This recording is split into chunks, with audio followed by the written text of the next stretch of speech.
The story for Happyhills Homicide is pretty straightforward. At the beginning, it looks as if all of the clown's victims were chosen specifically due to their criminal activities, such as the pedophile and the arsonist, but that is not the case. The game is simply just a slasher revenge game, and I will tell you why. As you all may know, the killer in the game is actually a janitor that worked at a high school in Happy Hills.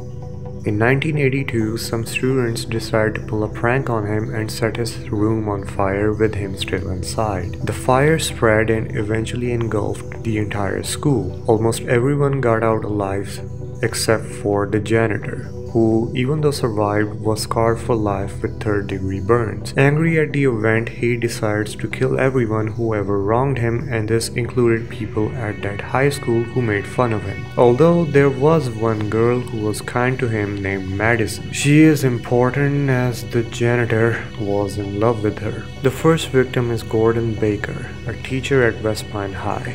From his criminal record, we can see that he was a pedophile, and that is the reason that I believe that he was killed. Remember how I mentioned the girl that the janitor was in love with?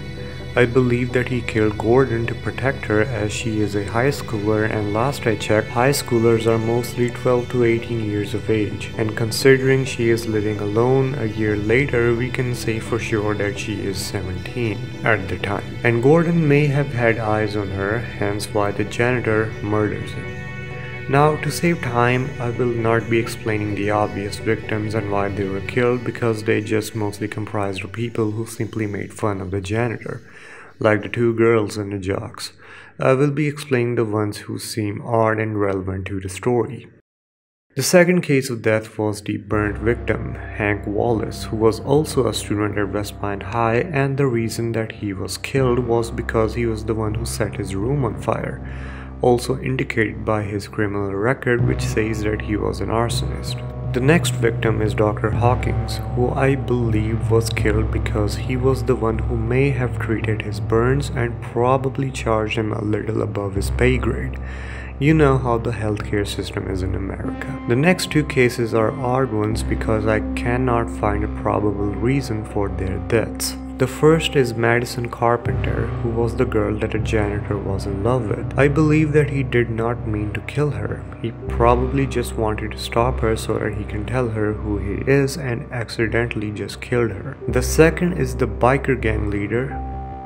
I have no idea how he is related to the West Pine victims. It may be that they both knew each other and that the janitor may have been in his gang, considering the gang leader knew who he was, plus the fact that the janitor is actually skilled in killing people. And even before dying, he mentioned something that it wasn't me. His death could be related to the janitor's banishment from the biker gang, probably due to leadership disputes. He may have sowed the seeds of distrust among his peers, hence why they rejected him and caused him to leave the biker gang, which resulted in him getting a job as a janitor at West Pine High.